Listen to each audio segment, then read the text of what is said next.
इस वक्त की एक बड़ी खबर आपको बता देते हैं। चुनावी रैलियों में प्रचार में सेना के जवानों की तस्वीरें इस्तेमाल करने पर चुनाव आयोग ने सख्त रुख अपनाया है। चुनाव आयोग ने सभी राजनीतिक दलों को चिट्ठी लिखकर सेना से जुड़े लोगों का राजनीतिक इस्तेमाल नहीं करने की चेतावनी दी है।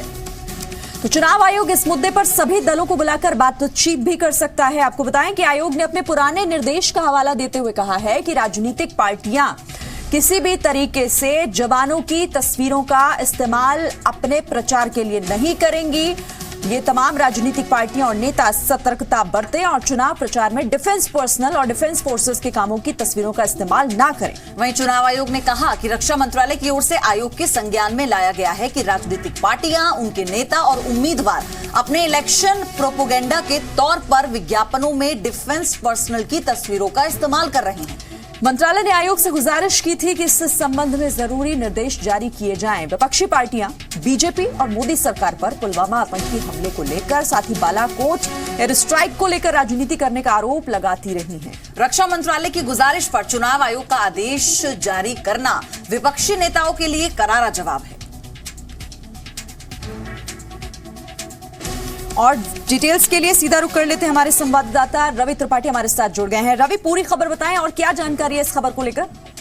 देखिए, कल कुछ जगह पोस्टरों में देखा जा रहा था कि कई राजनीतिक दल विंग कमांडर अभिनंदन के फोटो का और कई जगह आर्मी चीफ के फोटो का, कहीं ना कहीं सेना से जुड़े फोटो का इस्तेमाल अपने पोस्टर में कर रहे थे। उसको ध्यान में रखते हुए कुछ शिकायत की गई कुछ दलों की तरफ से चुनाव आयोग को कि इसके खिलाफ एक्शन लेना चाहिए और सेना का इस्तेमाल चुनाव में नहीं किया जाना चाहिए।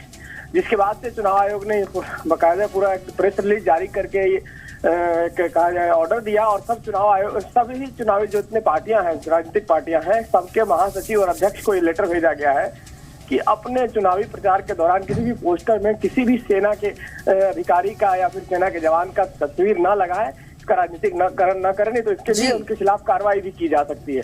ठीक है रवि, बहुत बहुत शुक्रिया आपका। आपसे आगे भी हम जानकारी लेते रहेंगे, लेकिन फिलहाल चुनाव आयोग ने सख्त लहजे में ये कह दिया है कि इस तरह की किसी भी तरह के प्रचार को सही नहीं ठहराया जा सकता।